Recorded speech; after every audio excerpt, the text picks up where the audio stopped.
Assalamualaikum warahmatullahi wabarakatuh.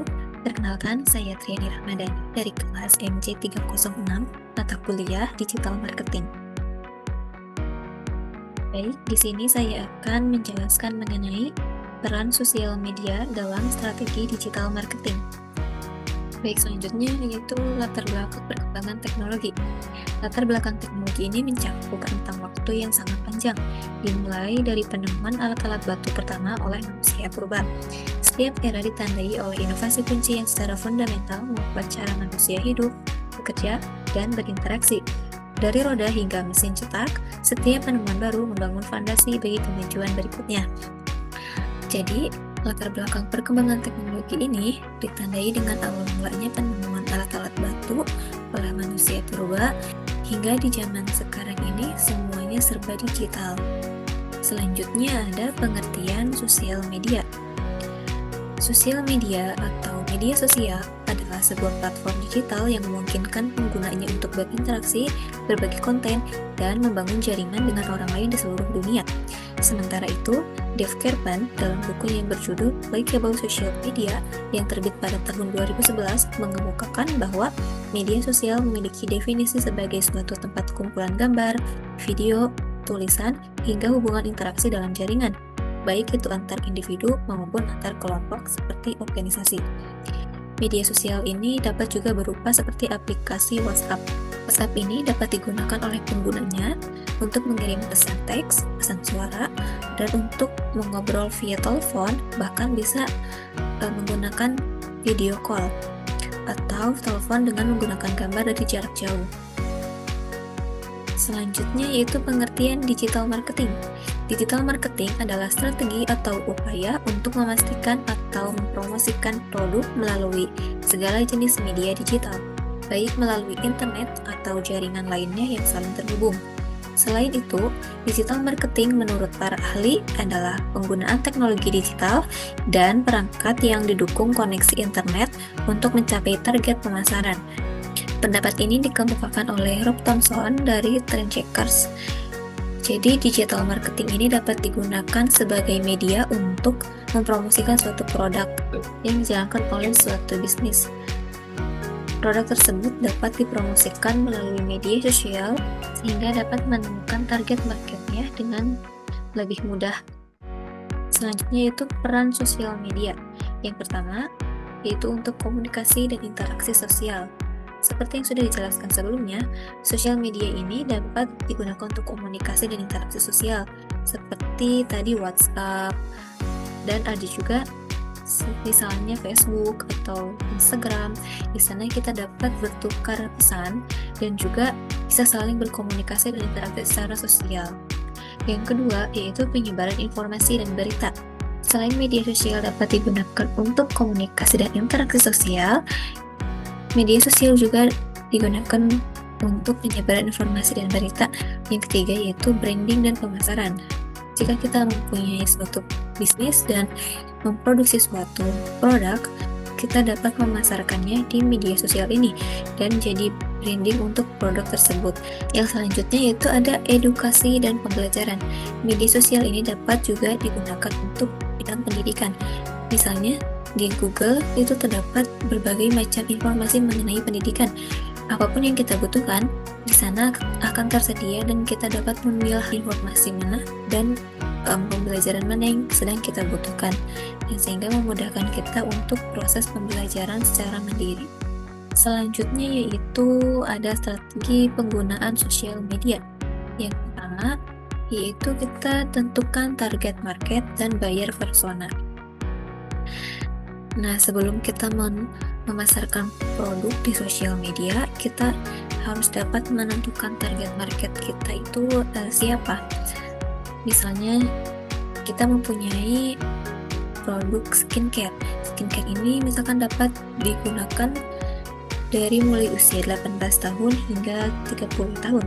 18 tahun artinya berarti untuk kalangan remaja yang sedang menempuh pendidikan di SMA, sekolah menengah atas. Yang kedua, yaitu tentukan tujuan dan sasaran.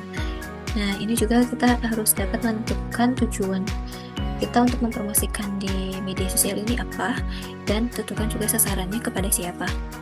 Yang ketiga, yaitu temukan di mana pelanggan Anda berada. Kita harus mengetahui di mana pelanggan kita yang akan dituju itu berada. Misalnya, lebih ramai di aplikasi TikTok atau di Shopee Market, atau bisa jadi di Instagram atau Facebook. Kita harus dapat menentukan di mana sih letak pelanggan itu berada. Selanjutnya itu ada menganalisa pesaing. Sebelum kita dapat mempromosikan produk kita di media sosial, kita juga harus dapat mengetahui siapa saja pesaing ini dan bagaimana mereka mempromosikan produknya di media sosial tersebut.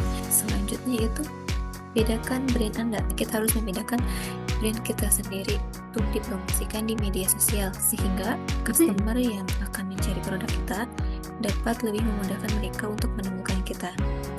Selanjutnya yaitu rencanakan konten sosial media. Ini juga penting bagi keberlangsungan produk kita yang sedang dijalankan atau bisnis yang sedang dijalankan, karena dengan adanya konten sosial media ini, kita berarti mempromosikan atau memberitahukan informasi mengenai produk tersebut, dan konten ini harus dibuat secara menarik, atau kita harus lebih menarik dari pesaing yang lain. Selanjutnya yaitu mengevaluasi dan sesuaikan strategi. Setelah kita melaksanakan beberapa strategi sebelumnya, langkah baiknya kita melakukan evaluasi dari strategi yang sudah kita lakukan, dan jika ada ketidaksesuaian atau kurang sesuai, kita harus menyesuaikannya kembali strategi tersebut sehingga dapat sesuai dengan branding produk yang sedang kita promosikan. Baik, selanjutnya itu manfaat sosial media. Yang pertama, yaitu sebagai konektivitas global. Ini sudah pasti ya, karena media sosial ini bukan hanya dalam lingkup lokal saja, namun kita dapat mengaksesnya secara lingkup global. Yang kedua, yaitu berbagi informasi. Nah, di media sosial ini kita dapat menemukan banyak sekali informasi di dalamnya yang sedang kita butuhkan.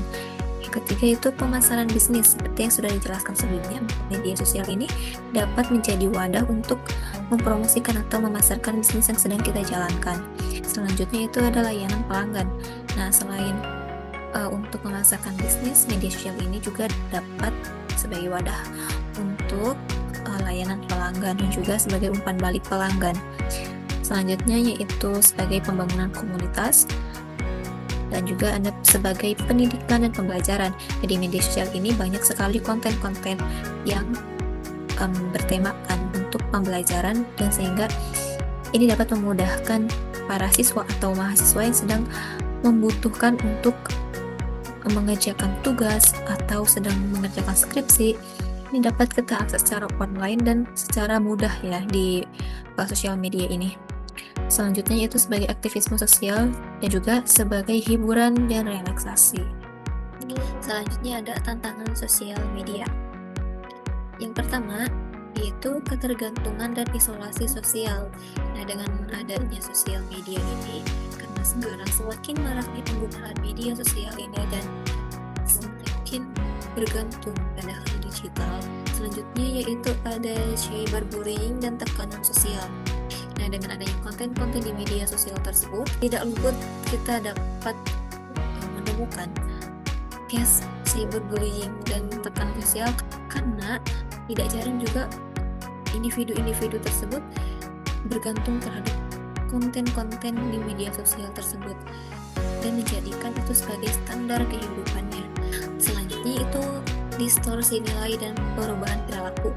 Nah, dengan banyaknya konten-konten di media sosial tersebut, misalnya awalnya kita hanya biasa-biasa saja scroll media sosial hanya untuk hiburan misalnya atau mencari informasi, namun dengan ketergantungan kita terhadap media sosial tersebut, tidak dapat dipungkiri dapat menyebabkan perubahan perilaku terhadap penggunanya, karena mungkin adanya pengaruh dari konten-konten media sosial tersebut. Baik, sekian penjelasan dari saya mengenai peran sosial media dalam strategi digital marketing. Mohon maaf apabila terdapat kekurangan dalam penjelasan materinya, dan terima kasih atas perhatiannya. Wassalamualaikum warahmatullahi wabarakatuh.